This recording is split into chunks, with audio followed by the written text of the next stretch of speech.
Hi everyone, I'm Diane and I am in my early 60s and no one ever prepares us for what aging actually feels like. These are my 10 harsh realities of being a 60-year-old woman. We're going to get right into it. So number one is time feels more precious. There's a quiet moment around 60s, or you have a life-changing event that is when you realize time isn't endless anymore. When I talk about time here, I'm talking about our mortality. One day you wake up and you realize that you're the next generation to die. Or one day you wake up and you feel a lump somewhere. Or one day you wake up and you slip in your driveway and you realize healing takes more time. Time seems shorter and much more precious. Now, we don't know how much time we really have. It could be 20 years, it could be 10 years, it could be more, or it could be less. I've stopped saying someday. Like someday I want to take a trip, or someday I'm going to go see my girlfriend, or someday I'm going to start something new, like painting. I just started watercoloring. The truth is, it's time to start now. It's time to make room for that now. There's a tenderness that comes with realizing each season in life just might be your last. The last time for flying overseas, the last time for dancing with your partner, or the last time you're holding your grandchildren as a baby. It's not meant to be sad. It's just meant to be a reality that each of us has our own expiration and it's our own limited time here on earth. But turning 60 is a new phase, or it's a passing into a new chapter. It's a call or an invitation to live more deeply today and in every day that you have. Number two, health isn't just a priority, it is the foundation for your well-being. At 60, you start noticing the body doesn't bounce back like it used to. A pulled muscle lingers, your energy dips, and sleep starts to get really strange. Then when you go to see a doctor, that doctor's visit carries a lot more weight. A conversation with the doctor changes to what ifs. Like, what if I change my diet? Can I not take the insulin? One doctor's appointment can easily turn into a biopsy or more frequent blood workups. Waiting for the pathology reports becomes a new phrase. I've watched friends face serious diagnoses that changed everything for them. I had a friend in the community that retired and died within the next year. Her retirement story was never realized. So I walk more, I stretch, and I get my blood work done. I rest when my body tells me my body needs it. I drink lots of water. I eat fresh foods. And I cut out some of the naughty foods. Because when your health becomes fragile, everything else starts to get a little wobbly.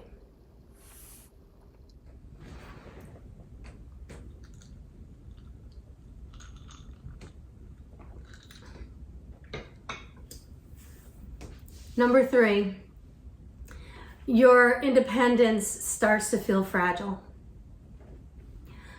I used to take for granted that I could do everything. I could go anywhere and I could handle it all. I basically thought that I was invincible. Now I'm a bit more cautious. I don't climb ladders anymore without help. I'm mindful of where I'm walking. I avoid speed bumps in parking lots and uneven sidewalks and mostly wet floors. I've seen one fall change everything for people in my community. People slip right in their own driveway and are in recovery for 6 to 8 weeks, needing help from others and struggling with their day-to-day chores. I want to keep my independence as long as possible, and that means protecting it. Removing any trips or risks within my house, taking care of obstacles outside of the house so that I don't incur any injuries that take a long time to recover from. And I even try not to drive at night anymore. Number 4, I'm really worried that my memory isn't as sharp as it used to be, and that is really scary to me. We all laugh about walking into a room and forgetting why. But when it starts happening more often, or you can't remember a name of an object or something that you've known for years, it's unsettling. I do write things down more now. And I rely on reminders in my phone for calendar appointments and events. It doesn't mean that I have dementia, but the fear of it is always crossing my mind. I've seen at a personal level what dementia can do to a family, and it is absolutely heartbreaking. So I do puzzles, I eat blueberries and fruits, and I stay physically active. But most of all, I remind myself, give yourself more grace before you start to panic. Number 5, you start to lose people. And this one hurts. Friendships, siblings and neighbors. You start getting more calls or Facebook notices that someone has just passed away. Sometimes it is expected, but sometimes it's not expected. I used to go years and months without hearing any bad news. Now it feels like every few weeks there's another goodbye. And that can be expected when you live in a 55 plus community like I do, that it's such a tight-knit group that you know a lot of people who are about the same age as you or older, and we're all headed in the same direction. I used to go to a lot more weddings earlier in my life, and now it's a lot more funerals. It's a stark reminder to cherish people while they're still here. Say what you need to say, or don't say anything if it's not any good or productive to your relationships. But try to love out loud. Try to love big. Try to love from your heart. And try to really connect with people before it's too late. Okay, number 6 is relationships matter now more than ever. At this age, the people in your life become your anchors. Marriage, if you have it, deepens intensely or sometimes it ends, and that is something that I'm very fearful of. Friendships with family or friends either strengthen or they just fall away. I have a small circle of friends right now, and yet I still think about the people that have already left, like my mom and my dad. What remains is love, and that is the real wealth. Number 7, you start letting go of stuff. I don't shop for pleasure like I used to. I look at things that I own and I think, who will deal with all this stuff when I'm gone? And I've already given that a whole lot of consideration. If you look around the room, there's not a whole lot here for someone else to deal with. I started giving things away, donating, and simplifying a few years ago, because I've already had that conversation with my daughter, who has told me that she doesn't want my stuff. And that is okay, because I do want less clutter and I want more space for peace, for purpose, for moments that truly matter. So at 60, simplicity feels like a luxury. Number 8, end of life conversations become necessary. Fortunately for me, I've really only had to have one, and that's with my daughter. Well, I've also had one with my husband, so 2. Talking about my end of life can be hard to talk about, but it's necessary. I have updated my will, and I chose someone to make medical decisions if I can't. The paperwork is all in order for the years that lay ahead. I've told my daughter what I wanted. I've expressed that I want it to be very simple. A cremation, no dramatic funeral, just a small celebration of life with family, friends, some good food, and a couple of jokes about my life. Having these conversations does give me a little bit of peace, because talking about death and dying makes it feel more real, and the expectations seem very close to me, because the goal isn't control, it's about clarity, and clarity for others as well as myself. So my daughter or my husband don't have to overthink it, and neither do I. Okay, number 9 is to try not to become that grumpy, cranky old lady.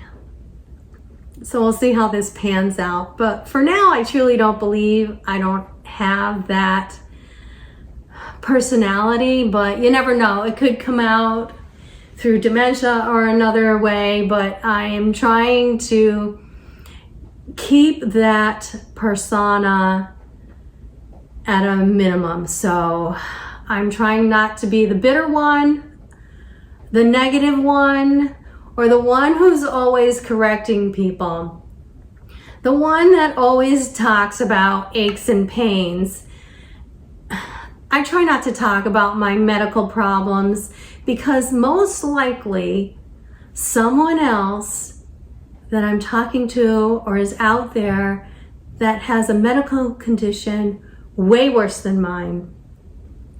I've caught myself starting to repeat a lot. Like when I tell stories, I can tell them over and over to the same person. And I can hear my husband filling in the words for me for objects or things that I have forgotten temporarily in a conversation that I'm having. And I try not to give my daughter or my husband unsolicited advice. Like, mostly I try to complain less and reflect positivity. So I'm learning to pause, learning how to breathe, and learning how to listen more. I try to give big smiles in photos, even if my face goes to serious. I check my attitude. If I'm not looking forward to going somewhere or doing something, I'm okay with staying home. I can make that decision to not put myself out there into an environment where I may not be happy. I want to age gracefully and not with grumpiness or crankiness. Okay, number 10. You finally see what truly matters. At 60, a quiet clarity starts to set in. I no longer have to prove myself to others or to work. And I don't need the best and most stuff. Aging gracefully is about what you love and who loves you back, what brings peace and what makes you laugh. I don't want to fade into the background, so I am going to do things that make me happiest, like spending time with my grandkids, traveling, and spending quality time with my small circle.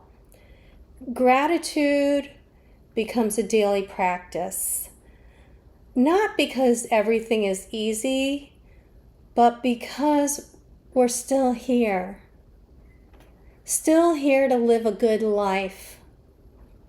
And it's time to take advantage of that. These 10 harsh realities of turning over 60 years old or meeting a life-changing event or just coming into a new phase of life